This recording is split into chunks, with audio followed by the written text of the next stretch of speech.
4 ജീവിയുടെ സ്വഭാവം കള്ളുകുടിയിനുണ്ട്. അള്ളാഹു നമ്മളെ കാത്തിരക്ഷിക്കുമാറാകട്ടെ. നമ്മൾ പറയും ഉസ്താദെ, നമ്മൾ കള്ളൊന്നും കുടിക്കത്തില്ല. നമ്മൾ വീടി വലിക്കുമല്ലോ. കള്ളൊന്നും നമ്മൾ ആരും കുടിക്കത്തില്ല. വീടി വലിക്കൂലേ? വീടി വലിക്കൂലേ? വീടി വലിക്കാൻ പറ്റുമോ? അനുവദനയാണോ? പറചങ്ങായിമാരെ, വീടി വലിക്കാൻ പറ്റുമോ? വീടി വലിക്കാൻ അനുവദനയാണോ? ഈ സദസ്സിരിക്കുന്ന പലരും ഇങ്ങനെ വലിയ കട്ടം വീടി, എന്താ സുഖല്ലേ, ഇങ്ങനെ വലിയ വീടി വലിക്കാൻ പറ്റുമോ? വീടി വലിക്കൽ ഹറാമൊന്നുമല്ല. നിങ്ങളാരും മസ്ലം ചോദിച്ചേക്കരുത്. വീടി വലിക്കൽ ഹറാമൊന്നുമല്ല, പക്ഷേ അത് കറാഹത്താണെന്ന് പണ്ഡിതന്മാർ പറയുന്നുണ്ട്. വീടി വലിക്കല് കറാഹത്താണെന്ന്. 40 കറാഹത്ത് ചെയ്യുമ്പോൾ ഒരു ഹറാമിന്റെ സ്ഥാനത്താണെന്നും കിതാബിലുണ്ട്. ഞാൻ നിങ്ങളെ വിഷയം ഉണ്ടാക്കാൻ പറഞ്ഞില്ല, പഠിക്കണം. എപ്പോഴും വലിക്കണം ആപ്പാമാര്, കേട്ടോ. വീടി വലിക്കൽ കറാഹത്താ, അതല്ലെങ്കിൽ നല്ലതല്ല എന്ന് മഹാന്മാര് പറയുന്നുണ്ട്. പക്ഷേ നീ 50 പ്രാവശ്യം 100 പ്രാവശ്യം വലിക്കുമ്പോൾ അതൊരു ഹറാമിന്റെ സ്ഥാനത്താ. നീ രക്ഷപ്പെടുമോ എന്ന് ചിന്തിക്കുന്നത് നല്ലതാ. അള്ളാഹു ഈമാൻ തരുമാറാകട്ടെ. എവിടെ നിന്നാ ഇതുണ്ടായത്? ഈ ലഹരി വസ്തുക്കൾ മുഴുവനും ഉണ്ടായത് എവിടെ നിന്നാണെന്നറിയോ? അള്ളാഹു സുബ്ഹാനഹു വ തആല ശൈത്താനെ ശപിച്ചു. നീ നശിച്ചു പോകട്ടടാ, നീ ശപിക്കപ്പെട്ടവനാടാ. അള്ളാഹു ശപിച്ച സമയത്ത് ശൈത്താൻ നിന്ന് മൂത്രം ഒഴിച്ച് കളഞ്ഞു, പേടിച്ചിട്ട്. അള്ളാഹു ശൈത്താനെ ശപിച്ചപ്പോ അവൻ നിന്ന് മൂത്രം ഒഴിച്ചു. ആ മൂത്രം ഒഴിച്ചിട്ട് മൂത്രം വീണ സ്ഥലത്ത് നിന്ന സർവ്വ ലഹരി വസ്തുക്കളും ഉണ്ടായത്. വാപ്പ, നീ ചുണ്ടത്ത് വെച്ചിട്ട് ഇങ്ങനെ വലിക്കണത് അവിടെ നിന്നുണ്ടായ സാധനവാ. അള്ളാഹു ഈമാൻ തരുമാറാകട്ടെ. അള്ളാഹു ഈമാൻ തരുമാറാകട്ടെ.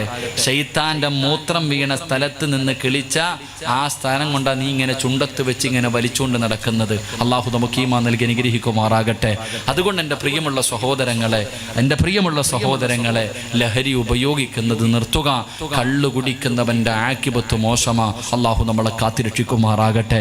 എൻ്റെ പ്രിയപ്പെട്ടവരെ, ഒരു പാവപ്പെട്ട സാധുവായ, ആരാരും സഹായിക്കാനില്ലാത്ത ഒരു കുടുംബത്തിന് ഒരു കൂര വെച്ചു കൊടുക്കുക എന്ന ഒരു നല്ല ലക്ഷ്യത്തോടുകൂടി സംഘടിപ്പിച്ച പരിപാടിയുടെ അവസാനത്തെ ദിവസമാ. സംഘാടകരുടെ മുന്നിലേക്ക് കടന്നു വരുന്നു, ബക്കറ്റുമായിട്ട് നിങ്ങളുടെ മുന്നിലേക്ക് കടന്നു വരുന്നു. അള്ളാഹ് തരുന്ന പ്രതിഫലം എന്തെന്നറിയോ? അള്ളാഹു തരുന്ന പ്രതിഫലം എന്തെന്നറിയോ? ആരെങ്കിലും ഒരു മനുഷ്യന് സദഖ കൊടുത്താൽ അള്ളാഹു അവന് കൊടുക്കാനിരിക്കുന്ന വിപത്തുകളെ തട്ടിമാറ്റുമെന്ന് നബി മുഹമ്മദ് മുസ്തഫ. അസ്സദഖത്തു റദ്ദുൽ ബലാ. വിപത്തുകളെ തട്ടിമാറ്റാൻ അള്ളാഹുവിന്റെ തീരുമാനം എന്താ നമുക്കറിയാൻ കഴിയോ? 2-3 ദിവസങ്ങൾക്ക് മുമ്പ് നമ്മുടെ കുറ്റിപ്പുറം എന്ന് പറയുന്ന സ്ഥലത്ത് എൻ്റെ ഒരു പ്രിയപ്പെട്ട സുഹൃത്തിൻ്റെ കൂടെ ഞാനൊരു മരിച്ച വീട്ടിലേക്ക് കടന്നു ചെന്നു. ഉസ്താദെ, നിങ്ങൾ വരണം, നിങ്ങളൊക്കെ പത്രങ്ങളിലൂടെ വായിച്ചതാ. അള്ളാഹുവെ, വിവാഹം കഴിഞ്ഞു 10-11 വർഷക്കാലം മക്കളില്ലാതെ ഒരു വാപ്പയും ഉമ്മയും അള്ളാഹുവിൻ്റെ മുന്നിൽ കരഞ്ഞു ദുആ ചെയ്തുകൊണ്ട് നടന്നു. ഒരുപാട് കൊല്ലം ദുആ ചെയ്തുകൊണ്ട് നടന്നു. അവസാനം അള്ളാഹു സുബ്ഹാനഹു വ തആല 3 മക്കളെ കൊടുത്തു. 2 ആണും 1 പെണ്ണും. അള്ളാഹു 3 മക്കളെ കൊടുത്തു. 21 വയസ്സുള്ള ഒരു മകൻ, +1 പഠിക്കുന്ന ഒരു മകൾ, ഉദവിക്ക് പഠിക്കുന്ന ഒരു ചെറിയ മുത്തഅല്ലിം. എൻ്റെ പ്രിയമുള്ളവരെ, പൂജയുടെ ലീവായത് കാരണം എല്ലാവരും കൂടെ അകന്ന ഒരു കുടുംബത്തിലെ അകന്ന ഒരു വീട്ടിലേക്ക് കടന്നു ചെന്നു. അവരുടെ വീടിൻ്റെ പരിസരത്തുള്ള നദിയിലേക്ക് കുളിക്കാൻ ഇറങ്ങിയപ്പോൾ തൻ്റെ കൂടപ്പുറപ്പ് വെള്ളത്തിൻ്റെ അകത്ത് തൂങ്ങി താഴുന്നത് കണ്ടപ്പോൾ രക്ഷപ്പെടുത്താൻ സഹോദരനും സഹോദരിയും കൂടെ ചാടി. എൻ്റെ പ്രിയമുള്ളവരെ, ഞാൻ ആ വീട്ടിലേക്ക് കടന്നു ചെന്നു. ആ വീട്ടിൽ ആ പ്രിയപ്പെട്ട മക്കളുടെ വാപ്പ ഇരിപ്പുണ്ട്. ഉസ്താദേ, ഉമ്മയ്ക്ക് സുഖമില്ലെന്ന് പറഞ്ഞ് വിളിച്ചു വരുത്തിയതാ. ഗൾഫിലായിരുന്നു, ഉമ്മയ്ക്ക് സുഖമില്ല എന്ന് പറഞ്ഞ് വിളിച്ചു വരുത്തി. നാട്ടിലേക്ക് വന്നപ്പോൾ വീട്ടിൽ ആൾക്കാർ കൂടി നിൽക്കുന്നത് കണ്ടപ്പോൾ ആ സാധു വിചാരിച്ചു എൻ്റെ ഉമ്മ മരിച്ചുപോയെന്ന്. ഉമ്മ എന്ന് പറഞ്ഞുകൊണ്ട് വീടിൻ്റെ അകത്തേക്ക് ഓടി ചെല്ലുമ്പോൾ ഉമ്മ വീടിൻ്റെ അകത്തിരിപ്പുണ്ട്. മകനെ കെട്ടിപ്പിടിച്ചിട്ട് പറഞ്ഞു, മോനെ, അള്ളാഹു നിനക്ക് തന്ന 3 എണ്ണവും പോയി മോനെ. എൻ്റെ പ്രിയമുള്ള സഹോദരങ്ങളെ, ഒരുപാട് കാലം പടച്ച റബ്ബിൻ്റെ മുന്നിൽ പൊട്ടിക്കരഞ്ഞു ദുആ ചെയ്തിട്ട് അള്ളാഹു കൊടുത്ത 3 മക്കളും ഒറ്റയടിക്കങ്ങ് പോയപ്പോ 3 മക്കളുടെ മയ്യത്ത് കണ്ടിട്ട് ആ പിതാവ് ചിരിക്കുകയാ ചെയ്തത്, കരയല്ല. ബോധം നഷ്ടപ്പെട്ടു പോയി. തൻ്റെ അള്ളാഹു കൊടുത്ത 3 മക്കളും മരിച്ചു കിടക്കണ കണ്ടപ്പോ ആ സാധു ഇങ്ങനെ ചിരിക്കുക. എല്ലാവരും അത്ഭുതപ്പെട്ടു പോയി. അവസാനം ആ പിതാവിനെ ഞാനൊന്ന് സമാധാനിപ്പിക്കാൻ ഞാൻ പറഞ്ഞു, ഉപ്പാ, നിങ്ങൾ 3 ശുഹദാക്കളുടെ വാപ്പയാ. അള്ളാഹു 3 ശുഹദാക്കളെ വളർത്താൻ നിങ്ങൾക്ക് ഭാഗ്യം നൽകിയല്ലോ. നിങ്ങൾക്ക് നാളെ സ്വർഗമുണ്ടെന്ന് പറയുമ്പോ ആ പിതാവ് എന്നോട് ചോദിച്ചു, ഉസ്താദേ, മരിക്കണ കാലം വരെ ഇനി ഞങ്ങൾ ജീവിക്കണ്ടേ? ഞാനിവന്റെ ഭാര്യയും ഈ വീടിൻ്റെ അകത്തിന് മരിക്കുന്ന കാലം വരെ ജീവിക്കണ്ടേ? അള്ളാഹു ആ കുടുംബത്തിന് ക്ഷമ നൽകി അനുഗ്രഹിക്കുമാറാകട്ടെ. ഈ പാവങ്ങൾ ഒരു പാവപ്പെട്ട കുടുംബത്തിന് അവർക്ക് വീട് കെട്ടാനല്ല, അവരുടെ പെങ്ങന്മാരെ കെട്ടിക്കാനല്ല, അവരുടെ കുടുംബത്തിൽ ആർക്കെങ്കിലും സഹായം ചെയ്യാനല്ല, ഈ നാട്ടിലെ ഒരു പാവപ്പെട്ട ആരാരുമില്ലാത്ത ഒരു സഹോദരിക്ക് ഒരു വീട് വെച്ച് കൊടുക്കുക എന്ന ഒരു ലക്ഷ്യത്തോടെ അറഫയുടെ മക്കൾ നിങ്ങളുടെ മുന്നിലേക്ക് വരികയാ. മനസ്സറിഞ്ഞുകൊണ്ടൊരു സദക്കയിട്ട അസ്സദഖ തുറദ്ദുൽ ബലാ, സദക്ക വിപത്തുകളെ തട്ടിമാറ്റുമെന്ന് നബി മുഹമ്മദ് മുസ്തഫ. നിനക്ക് മാരകമായ രോഗം അല്ലാഹു തരാൻ ഉദ്ദേശിച്ചിട്ടുണ്ടെങ്കിൽ ഈ സദക്ക അത് തട്ടിമാറ്റും. നിന്റെ മക്കളും മരിപ്പിക്കാൻ നിനക്ക് താങ്ങാൻ കഴിയാത്ത വേദന, നിനക്ക് മാരക രോഗം, നിന്റെ കയ്യും കാലും വെട്ടിമുറിക്കുന്ന രോഗം അല്ലാഹു തരാൻ ഉദ്ദേശിച്ചിട്ടുണ്ടെങ്കിൽ ഈ സദക്ക കൊണ്ട് അത് തട്ടിമാറ്റും. അല്ലാഹു നമുക്ക് ഈമാൻ തരുമാറാകട്ടെ. അതുകൊണ്ട് എല്ലാവരും എഴുന്നേറ്റ് ഓടേണ്ടവർക്ക് ഓടാം, ഇരിക്കേണ്ടവർക്ക് ഇരിക്കാം, ഓടേണ്ടവർക്ക് ഓടാം. എൻ്റെ പ്രിയമുള്ള സഹോദരങ്ങളെ, എല്ലാവരും മനസ്സറിഞ്ഞുകൊണ്ടൊരു നല്ല സദക്ക ഒന്ന് പോക്കറ്റി കൈയിട്ടെ. അല്ലാഹുവേ, എൻ്റെ കൈ എനിക്ക് വേണം, എൻ്റെ കാലെനിക്ക് വേണം, എൻ്റെ ആരോഗ്യം എനിക്ക് വേണം, എൻ്റെ കണ്ണെനിക്ക് വേണം, എൻ്റെ മക്കളെ എനിക്ക് വേണം. അല്ലാഹുവേ, എല്ലാം നിലനിർത്തി തരണേ എന്ന ഒരു നിയ്യത്തോടെ നല്ല ഒരു സദക്ക. സ്വല്ലല്ലാഹു അലാ മുഹമ്മദ് സല്ലല്ലാഹു അലാ മുഹമ്മദ് സല്ലല്ലാഹു അലൈഹി വസല്ലം. അല്ലാഹുമ്മ സല്ലി അലാ മുഹമ്മദ് യാ റബ്ബി സല്ലി അലൈഹി വസല്ലം. കരുണക്കടലായ ദയാലുവായ അല്ലാഹ്, ആരെല്ലാം മനസ്സറിഞ്ഞുകൊണ്ടൊരു സദക്ക കൊടുക്കുന്നു അല്ലാഹുവേ, ഇവരുടെ സദക്ക നീ സ്വീകരിക്കണേ അല്ലാഹ്. ആഫിയത്ത് കൊടുക്കണേ അല്ലാഹ്, ദീർഘായുസ് കൊടുക്കണേ അല്ലാഹ്, അറുത്തു മുറിക്കുന്ന രോഗങ്ങളെ തൊട്ട് കാക്കണേ അല്ലാഹ്. റബ്ബേ, ജീവിച്ചിരിക്കുമ്പോ സ്വന്തം മക്കളുടെ മയ്യത്ത് കാണേണ്ട അവസ്ഥ ഞങ്ങൾക്ക് ആർക്കും നീ തരല്ലേ അല്ലാഹ്. പടച്ചവനെ, നീ നൽകിയ എല്ലാ നല്ല കാര്യങ്ങളിലും നീ ബർക്കത്ത് ചെയ്യണേ അല്ലാഹ്. ഏതെങ്കിലും അറുത്തു മുറിക്കുന്ന രോഗത്തിന്റെ അണുക്കൾ ഞങ്ങളുടെ ശരീരത്തിലുണ്ടെങ്കിൽ ഈ സദക്കയുടെ ബർക്കത്ത് കൊണ്ട് കരിച്ചു കളയണേ അല്ലാഹ്. ഒരു നല്ല മരണം നൽകി അനുഗ്രഹിക്കണേ റബ്ബേ. അല്ലാഹു സ്വീകരിക്കുമാറാകട്ടെ, ഉറക്ക അല്ലാഹു സ്വീകരിക്കുമാറാകട്ടെ. അപ്പൊ ഒന്ന് നമസ്കാരത്തിൽ അലസത കാണിക്കുന്നവന്റെ ആക്കിബത്ത് മോശമാണ്. 2 ബാങ്ക് വിളിക്കുന്ന സമയത്ത് സംസാരിക്കുന്നവൻ. 3 ജീവിതത്തിൽ കള്ളുകുടിക്കുന്നവൻ. കള്ളുകുടിച്ചിട്ട് തൗബ ചെയ്യാത്തവന്റെ ആക്കിബത്ത് മോശമാണെന്ന് നബി മുഹമ്മദ് മുസ്തഫ സ്വല്ലല്ലാഹു അലൈഹി വസല്ലമ തങ്ങൾ പറയുമ്പോൾ ഒരെണ്ണം കൂടെ പറഞ്ഞിട്ട് നമുക്ക് ദുആ ചെയ്താം. വിശദീകരിക്കുന്നില്ല. ഒരെണ്ണം കൂടെ പറഞ്ഞിട്ട് ദുആ ചെയ്യാ. 4ാമത്തെ വിഭാഗം ആരെന്നറിയോ? മരണസമയത്തിൽ ലാ ഇലാഹ ഇല്ലല്ലാഹ് പറയാൻ കഴിയാത്ത ഈ വഅദിന്റെ സദസ്സിലിരിപ്പുണ്ട്. പടച്ചവരെ, ഒരു ഉമ്മ ഫോൺ വിളിച്ചിട്ട് പറഞ്ഞു, സിറാജ് ഉസ്താദേ, എന്റെ പൊന്നുമോന് വേണ്ടി ഒന്ന് ദുആ ചെയ്യണേ, എന്റെ പൊന്നുമോനൊന്ന് നന്നാകാൻ ദുആ ചെയ്യണേ. അവൻ എന്നെ തല്ലുന്ന ഉസ്താദ്, എന്നെ വേദനിപ്പിക്കുന്ന ഉസ്താദ്, ഇന്ന് ദുആ ചെയ്യണേ എന്ന് പറഞ്ഞ ഉമ്മയും മറക്കപ്പുറം ഇരിപ്പുണ്ട്. അല്ലാഹുവിന്റെ റസൂല് പറയുകയാ, മരണസമയത്ത് ആഖിബത്തിന്റെ സമയത്ത് ലാ ഇലാഹ ഇല്ലല്ലാഹ് പറയാൻ നാവ് പൊങ്ങാത്ത 4ാമത്തെ വിഭാഗം തന്റെ മാതാപിതാക്കളെ വേദനിപ്പിക്കുന്ന മക്കളാ, തന്റെ മാതാപിതാക്കളെ ഉപദ്രവിക്കുന്ന മക്കളാണെന്ന് നബി മുഹമ്മദ് മുസ്തഫ സ്വല്ലല്ലാഹു അലൈഹി വസല്ലമ തങ്ങൾ പറയുമ്പോ, എത്ര കൊലകൊമ്പനാകട്ടെ, ഹാജിയാരാകട്ടെ, ഉംറ ചെയ്തവനാകട്ടെ, ആലിമാകട്ടെ, ഹാഫിളാകട്ടെ, നിസ്കാരത്തഴമ്പുള്ളവനാകട്ടെ, എത്ര വലിയ കൊലകൊമ്പനാണെങ്കിലും ഉമ്മാന്റെ മനസ്സ് വേദനിപ്പിച്ച, വാപ്പയുടെ മനസ്സ് വേദനിപ്പിച്ച, നീ രക്ഷപ്പെടൂലടാ ചെറുപ്പക്കാരോ, നീ രക്ഷപ്പെടൂല പൊന്നുമോന്. കാരണം അല്ലാഹുവിന്റെ പ്രവാചകനാണ് പറഞ്ഞത്, ലോകത്തിന്റെ നേതാവ് പറയുകയാ, 3 പാപങ്ങൾ ചെയ്താൽ മരിക്കുന്നതിന് മുമ്പ് ഈ ദുനിയാവിൽ വെച്ച് തന്നെ അല്ലാഹു ശിക്ഷ കൊടുക്കുമെന്ന് നബി മുഹമ്മദ് മുസ്തഫ സല്ലല്ലാഹു അലൈഹി വസല്ലമ തങ്ങൾ പറയുകയാ, ഈ ദുനിയാവിൽ വെച്ച് തന്നെ ശിക്ഷ കിട്ടുന്ന 3 പാപമുണ്ട്. ആ 3 പാപത്തിൽ ഒരു പാപം ഏതെന്നറിയോ? തന്റെ മാതാപിതാക്കളെ വേദനിപ്പിക്കുന്നവന് ഈ ദുനിയാവിൽ വെച്ച് തന്നെ റബ്ബ് ശിക്ഷ കൊടുക്കുമെന്ന് നബി മുഹമ്മദ് മുസ്തഫ. എത്രയോ ചരിത്രമറിയാ ചെറുപ്പക്കാരോ, എത്രയോ ചരിത്രമറിയാമോര്. അല്ലാഹുവിന്റെ പ്രവാചകന്റെ സ്വഹാബിയാണ് അൽഖമ റളിയല്ലാഹു തആല അൻഹു. പടച്ചവര് മരണത്തോട് മല്ലടിച്ചു കൊണ്ട് കിടക്കുകയാ, സക്കറാത്തിന്റെ അവസ്ഥയിൽ കിടക്കുകയാ. സഹാബികൾ അടുത്ത് നിന്നിട്ട് പറഞ്ഞു കൊടുത്തു, ലാ ഇലാഹ ഇല്ലല്ലാഹ്. അൽഖമ റളിയല്ലാഹു തആല അൻഹു അവിടുന്ന് ഷഹാദത്ത് കലിമ പറഞ്ഞു കൊടുക്കുമ്പോ അൽഖമയ്ക്ക് പറയണമെന്നുണ്ട്, പക്ഷേ നാവ് പൊങ്ങുന്നില്ല. അവിടത്തെ നാവ് പൊക്കിയിട്ട് പറയാൻ കഴിയുന്നില്ല. സഹാബികൾ വരുന്നു, നബിയേ യാ റസൂലല്ലാഹ്, അല്ലാഹുവിന്റെ പ്രവാചകരേ, അൽഖമയ്ക്ക് ഷഹാദത്ത് കലിമ പറയാൻ കഴിയുന്നില്ല നബിയേ. റസൂലുള്ള ചോദിച്ച ചോദ്യം എന്തെന്നറിയോ സഹാബാ? അൽഖമയുടെ ഉമ്മ ജീവിച്ചിരിപ്പുണ്ടോ സഹാബാ? ഉണ്ട് നബിയേ, അൽഖമയുടെ ഉമ്മ ജീവിച്ചിരിപ്പുണ്ട്. അല്ലാഹുവിന്റെ റസൂല് പറഞ്ഞു വിളിച്ചു കൊണ്ടുവരാർ. അൽഖമ റളിയല്ലാഹു തആല അൻഹുവിന്റെ ഉമ്മാനെ കൊണ്ടുവന്നു. റസൂലുള്ള ചോദിച്ചു, ഉമ്മാ, നിങ്ങളുടെ പൊന്നുമോനുമായിട്ട് നിങ്ങൾ എങ്ങനെയാ ഉമ്മാ? യാ റസൂലല്ലാഹ്, അൽഖമയ്ക്ക് എന്നെ വല്ലാത്ത ഇഷ്ടമായിരുന്നു നബിയേ. അവൻ എന്നോട് വല്ലാത്ത സ്നേഹമായിരുന്നു. എന്റെ പൊന്നുമോൻ എന്നെ വല്ലാത്ത കാര്യമായിരുന്നു.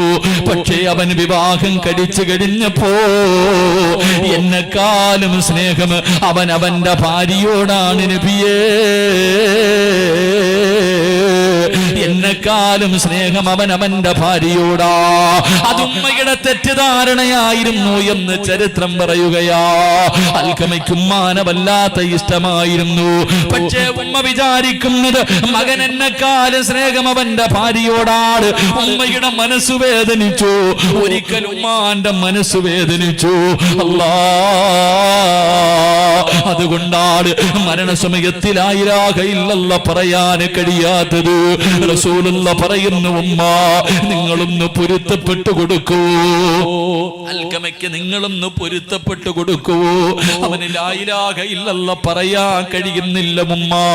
ഉമ്മ പറഞ്ഞു, ഇല്ല നബിയേ, ഞാനവന് പൊരുത്തപ്പെട്ടു കൊടുക്കൂല നബിയേ, ഞാനവന് പൊരുത്തപ്പെട്ടു കൊടുക്കൂല. ഞാനവൻ വല്ലാതെ സ്നേഹിച്ചതാ. അല്ലാഹുവേ, ഉമ്മ പൊരുത്തം കൊടുക്കില്ല എന്ന് പറയുമ്പോ അല്ലാഹുവിന്റെ റസൂല് പറഞ്ഞു, സഹാബാ, കത്തിച്ച് കള സഹാബാ. ഉമ്മയുടെ പൊരുത്തമില്ലാത്ത അൽഖമയെ കത്തിച്ച് കള സഹാബാ. ഉമ്മ പറയുന്നു, വേണ്ട നബിയേ, എന്റെ പൊന്നുമോനെ കത്തിക്കല്ലേ നബിയേ. അവൻ എത്ര ദ്രോഹം ചെയ്താലും എന്റെ മകനല്ലേ, ഞാനവന് പൊരുത്തപ്പെട്ടു കൊടുത്തിരിക്കുന്നു യാ റസൂലല്ലാഹ്. പറഞ്ഞു തീരേണ്ട താമസം ഉമ്മ പൊരുത്തം കൊടുത്ത് കഴിയുമ്പോ അൽഖമ വിളിച്ചു പറയുന്നു, ലാ ഇലാഹ ഇല്ലല്ലാഹ് എന്ന് പറഞ്ഞുകൊണ്ട് ലോകത്തോട് യാത്ര പറയുമ്പോ എന്റെ പ്രിയമുള്ള സഹോദരാ, മാതാപിതാക്കളുടെ മനസ്സ് വേദനിപ്പിക്കുന്നവന്റെ ആഖിബത്ത് മോശമാണെന്ന് നബി മുഹമ്മദ് മുസ്തഫ സല്ലല്ലാഹു അലൈഹി വസല്ലം. അല്ലാഹു നമുക്ക് ഈമാൻ തരുമാറാകട്ടെ. അൽഖമ റളിയല്ലാഹു തആല അൻഹു പ്രവാചകന്റെ സഹാബിയ. ഉമ്മാനെ തല്ലിയില്ല, ചീത്ത വിളിച്ചില്ല, വൃദ്ധസദനത്തിൽ കൊണ്ടെറിഞ്ഞില്ല, പട്ടിണി കിട്ടില്ല, കണ്ണുനീര് കുടിപ്പിച്ചില്ല. ഉമ്മാനെക്കാളും സ്നേഹം ഭാര്യയോടാണെന്ന് ഉമ്മയ്ക്കൊരു തോന്നലുണ്ടായി. മനസ്സൊന്ന് വേദനിച്ചു. ആ സ്വഹാബിക്കും മരണസമയം ലാ ഇലാഹ ഇല്ലല്ലാഹ് പറയാൻ കഴിഞ്ഞില്ല. അവസാനം ഉമ്മ പൊരുത്തം കൊടുത്തപ്പോഴേ ആ പറയാൻ കഴിഞ്ഞത് എന്ന് ചരിത്രം പഠിപ്പിക്കുന്നു. അല്ലാഹു നമുക്ക് ഈമാൻ തരുമാറാകട്ടെ. അല്ലാഹു നമുക്ക് ഈമാൻ തരുമാറാകട്ടെ. എല്ലാവരും എഴുന്നേറ്റ് ബിസ്മില്ലാ ദുആ ചെയ്യാം. വാ, ഇങ്ങോട്ട് അടുത്തേക്ക് വാ എല്ലാവരും, ഇൻഷാ അല്ലാഹ് അടുത്തേക്ക് വാ. എല്ലാവരും എനിക്കൊന്ന് കാണണം ഇൻഷാ അല്ലാഹ്. വാ, അൽഹംദുലില്ലാഹ്, സ്വലാത്തു സ്വല്ലല്ലാഹു ഫൈസൽ. ഫൈസല ഫൈസൽ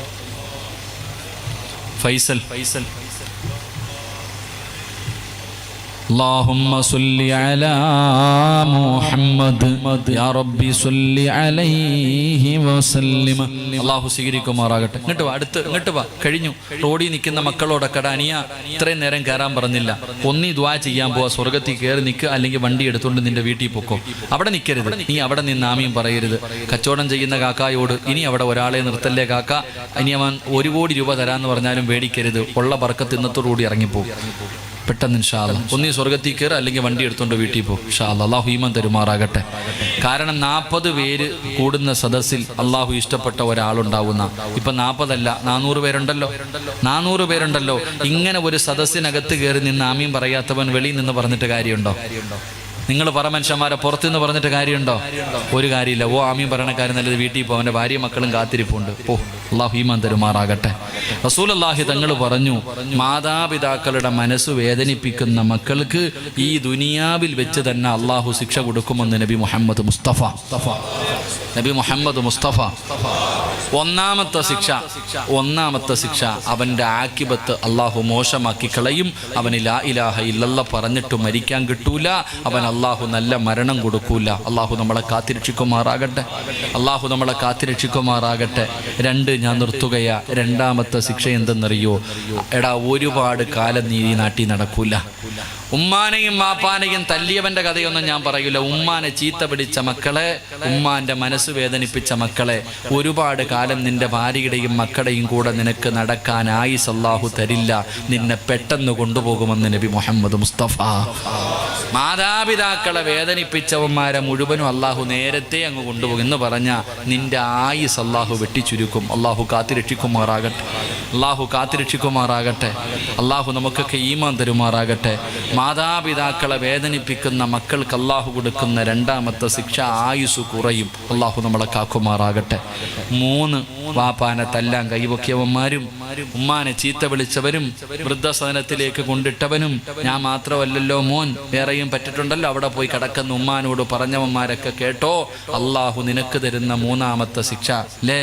ഒരു പണക്കാരൻ്റെ മകളെ നിനക്ക് ഭാര്യയായിട്ട് കിട്ടിയപ്പോൾ അവള് പറയും, കിളവനും കിളവിയെ നോക്കാൻ എനിക്ക് വയ്യ, മൂത്രവും കാഷ്ടമൊന്നും വാരാൻ എനിക്ക് വയ്യ, എവിടെങ്കിലും കൊണ്ട് കളയാൻ പറയുമ്പോൾ സ്വന്തം പെറ്റ തള്ളയുടെ നേരെ ചാടുന്ന മക്കളൊക്കെ കേട്ടോ. എൻ്റെ പ്രിയമുള്ളവരെ, അല്ലാഹു നിനക്ക് തരുന്ന 3ാമത്തെ ശിക്ഷ.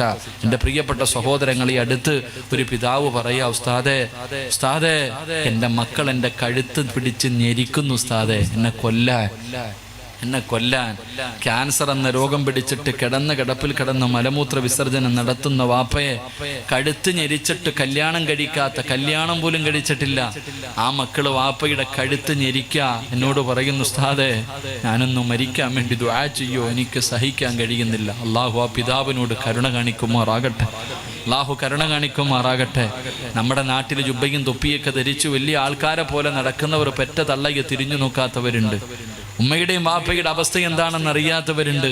എൻ്റെ പ്രിയമുള്ള സഹോദരങ്ങളെടാ, അനിയ നിന്റെ ഉമ്മ നിന്റെ വീട്ടിൽ കിടന്നൊന്നും മൂത്രം ഒഴിക്കട്ടെടാ. ഉമ്മയല്ലേ മൂത്രം ഒഴിക്കട്ടെ, അത് കഴുകി അങ്ങ് വെളുക്കുമല്ലോ. ഉമ്മ ബെഡ്റൂമിൻ്റെ അകത്ത് അറിഞ്ഞോണ്ടല്ലോ, ഏതെങ്കിലും ഒരു ഉമ്മ അറിഞ്ഞോണ്ട് മൂത്രം ഒഴിക്കോ? ഒരല്പമെങ്കിലും ചിന്തിക്കാൻ കഴിവുള്ള ബോധമുള്ള ഉമ്മ പാപ്പ അറിഞ്ഞുകൊണ്ട് വീടിൻ്റെ അകത്ത് കിടന്ന് മൂത്രം ഒഴിക്കുകയും കാഷ്ടിക്കുകയും കാർക്കിച്ച് തുപ്പുകയും ചെയ്യോ? ഇല്ല. അല്ലാഹു നമുക്ക് ഈമാൻ തരുമാറാകട്ടെ.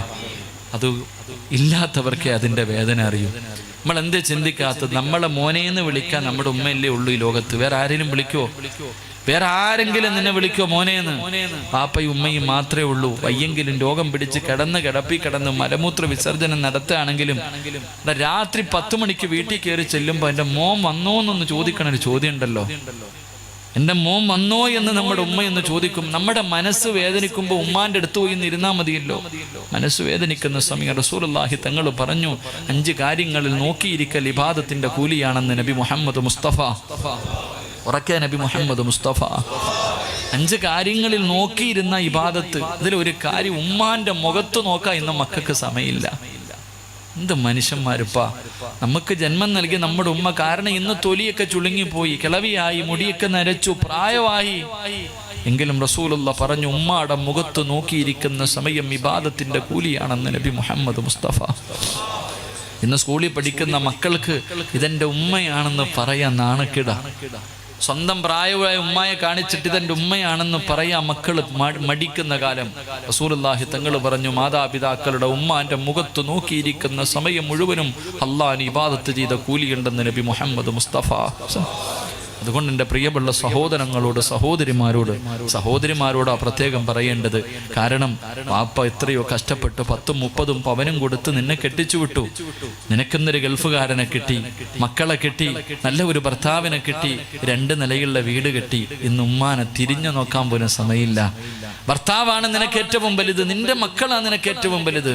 സ്വന്തം ഉമ്മാനെ വാപ്പാനെ ഒന്ന് ഫോൺ വിളിച്ചിട്ട് മാസത്തിൽ ഒരിക്കലെങ്കിലും ഉമ്മ നിങ്ങൾക്ക് സുഖമാണോ എന്ന് ചോദിച്ചിട്ട് 1000 രൂപ വീട്ടിൽ ചെന്നിട്ട് ഉമ്മ നിങ്ങൾ മരുന്ന് വാങ്ങുന്നു എന്ന് പറഞ്ഞു കൊടുക്കാൻ പോലും മനസ്സില്ലാത്തവർ. അള്ളാഹുവിന്റെ റസൂൽ സല്ലല്ലാഹു അലൈഹി വസല്ലം തങ്ങൾ പറയാ, എൻ്റെ പ്രിയമുള്ളവരെ, നിനക്ക് അള്ളാഹു ദുനിയാവിൽ വെച്ച് തന്നെ തരുമെന്ന് നബി മുഹമ്മദ് മുസ്തഫ. ഉമ്മ വീടിൻ്റെ അകത്ത് കിടന്ന് മൂത്രമൊഴിക്കുമ്പോൾ ഒന്ന് കാഷ്ടിക്കുമ്പോൾ പരാതി പറയുന്ന, തല്ലുന്ന, ഏതെങ്കിലും വൃദ്ധസദനത്തിലേക്ക് വലിച്ചെറിയുന്ന മക്കളെ, എടാ ഞാനും നിങ്ങളും എവിടെ കിടന്ന മൂത്രം ഒഴിച്ചെന്ന് ഇടയ്ക്കൊക്കെ ഒന്ന് ചിന്തിക്കുന്നത് നല്ലതാ. നമുക്ക് ജന്മം നൽകിയ നമ്മുടെ ഉമ്മാന്റെ ശരീരത്തുകൂടെ കിടന്ന് മൂത്രം ഒഴിച്ചിട്ടുണ്ട്, കാഷ്ടിച്ചിട്ടുണ്ട്, കാർക്കിച്ച് തുപ്പിയിട്ടുണ്ട്. കുഞ്ഞായിരിക്കണ സമയത്ത് നമ്മുടെ ഉമ്മാന്റെ മുഖത്തടിച്ചിട്ടുണ്ട്. പക്ഷെ നമ്മുടെ ഉമ്മ ഇന്ന് വരെ തല്ലിയിട്ടില്ലല്ലോ. നമ്മൾ എത്ര ദ്രോഹിച്ചാലും എൻ്റെ പൊന്നുമോനെ എന്ന് പറഞ്ഞ് കെട്ടിപ്പിടിച്ച് ഉമ്മ തന്ന നമ്മുടെ ഉമ്മ അള്ളാഹു മരണപ്പെട്ടവരുടെ ഖബറിടം വിശാലമാക്കി കൊടുക്കുമ്പോൾ അള്ളാഹു അവരുടെ മണ്ണറ മണീറയാക്കി കൊടുക്കുമാറാകട്ടെ. ജീവിച്ചിരിക്കുന്ന നമ്മുടെ മാതാപിതാക്കൾക്ക് അള്ളാഹു ആഫിയത്തും ദീർഘായുസ്സും കൊടുക്കുമാറാകട്ടെ. മാതാപിതാക്കളുടെ മനസ്സ് വേദനിപ്പിക്കുന്ന ഓരോ മക്കളും നിന്റെ മനസ്സിൻ്റെ ഉള്ളിൽ എഴുതി വെച്ചോ, അള്ളാഹു നിനക്ക് തരുന്ന 3ാമത്തെ ശിക്ഷ, നീ മരിക്കുന്നതിന് മുമ്പ് നിന്റെ മക്കളും തിരിച്ച് നിന്നോട് അത് തന്നെ ചെയ്യുമെന്ന് നബി മുഹമ്മദ് മുസ്തഫ. വാപ്പാനെ ചീത്ത വിളിച്ചിട്ടുണ്ടെങ്കിൽ, ഉമ്മാനെ ചീത്ത വിളിച്ചിട്ടുണ്ടെങ്കിൽ, വാപ്പ നീ കാത്തിരുന്നോ, നീ എങ്ങനെ വളർത്തിയാലും നിന്റെ മോൻ നിന്നെ വിളിച്ചിരിക്കും, ഉറപ്പാ.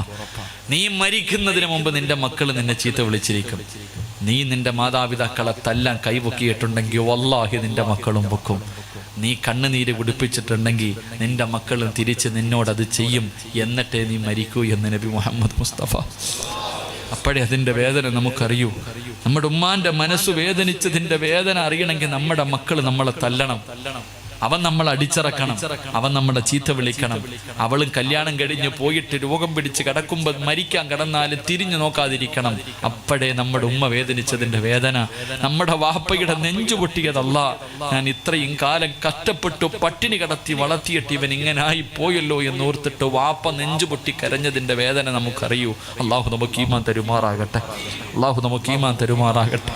അള്ളാഹുവേ, പലപ്പോഴും അറിയാതെ ഞങ്ങളുടെ ഉമ്മാനെ വാപ്പാനെ ഞങ്ങൾ പലതും പറഞ്ഞു പോയിട്ടുണ്ട്. റബ്ബേ, നീ ഞങ്ങൾക്ക് പുറത്തു തരണേ. അല്ലാ, ഞങ്ങൾക്ക് നീ പുറത്തു തരണേ പടച്ചവനെ. ഞങ്ങളുടെ മക്കൾ അത് തിരിച്ച് ഞങ്ങളോട് ചെയ്യില്ലേ അല്ലാ. റബ്ബേ, നീ ഞങ്ങളോടത് ചെയ്യിപ്പിക്കല്ല റഹ്മാനെ. അള്ളാഹുവേ, ഞങ്ങളുടെ മാതാപിതാക്കളുടെ കാൽ ചുവട്ടിൽ കിടക്കുന്ന സ്വർഗം നീ ഞങ്ങൾക്ക് നൽകി അനുഗ്രഹിക്കണേ അല്ലാ. ഞങ്ങളുടെ മാതാപിതാക്കൾ ഞങ്ങളെയും കാത്ത് സ്വർഗത്തിന്റെ കവാടത്തിന്റെ മുന്നിൽ കാത്തു നിൽക്കണേ അല്ലാ. എൻ്റെ മക്കളില്ലാതെ ഞാൻ സ്വർഗത്തിൽ പോകില്ല എന്ന് പറഞ്ഞ് ഞങ്ങളുടെ മാതാപിതാക്കൾ വാശി പിടിക്കണേ തമ്പുരാനെ. അവരെ തന്നെ ഞങ്ങൾക്ക് സ്വർഗത്തിലും മാതാപിതാക്കളാക്കി തരണേ അല്ലാ. അള്ളാഹുവേ, അവരുടെ പൊരുത്തം കിട്ടിയ മക്കളിൽ ഞങ്ങളെ പെടുത്തണേ പടച്ചവനെ. ഞങ്ങൾ ഞങ്ങളുടെ മാതാപിതാക്കളെ സ്നേഹിക്കുന്നത് പോലെ സ്നേഹമുള്ള മക്കളെ നീ ഞങ്ങൾക്ക് നൽകി അനുഗ്രഹിക്കണേ അല്ലാ. എൻ്റെ പ്രിയമുള്ളവരെ, പ്രവാചകൻ പറഞ്ഞു, മാതാപിതാക്കളെ വേദനിപ്പിക്കുന്ന മക്കൾക്ക് നല്ല മരണമില്ലെന്ന് നബി മുഹമ്മദ് മുസ്തഫ. അള്ളാഹു നമുക്ക് ഈമാൻ നൽകുമാറാകട്ടെ. എൻ്റെ പ്രിയമുള്ളവരെ, ഞാൻ നിർത്തുകയാ. മരിക്കുന്ന സമയത്ത് ദാഹം തീർന്നവരായി മരിക്കാനുള്ള സൂറത്ത് പറഞ്ഞ് ദുആ ചെയ്യാം. എൻ്റെ പ്രിയമുള്ളവരെ, ഇരിക്കുന്നവരാ അവര്. ആ സാഹചര്യത്തിൽ ഈ നാട്ടിലെ ഒരു പാവപ്പെട്ട ഒരു സഹോദരിക്ക് ഒരു കൂര വെച്ച് കൊടുക്കുക എന്ന ലക്ഷ്യത്തോടു കൂടി നിങ്ങളുടെ മുന്നിലേക്ക് കടന്നു വന്നപ്പോൾ നിങ്ങളെല്ലാവരും മനസ്സറിഞ്ഞിട്ട് കൊടുത്തവരാ. അള്ളാഹു നിങ്ങൾക്ക് എല്ലാവർക്കും അർഹമായ പ്രതിഫലം നൽകുമാറാകട്ടെ. മരിക്കുന്ന സമയത്ത് അത് കണ്ടിട്ട് അതിൻ്റെ പ്രതിഫലമായ സ്വർഗം കണ്ടിട്ട് മരിക്കാൻ അള്ളാഹു ഭാഗ്യം തരുമാറാകട്ടെ. എൻ്റെ പ്രിയമുള്ള സഹോദരങ്ങളെ, ഇനി തുച്ഛമായത് നിങ്ങളെല്ലാവരും നിങ്ങൾക്ക് വേണ്ടി ചെയ്തു.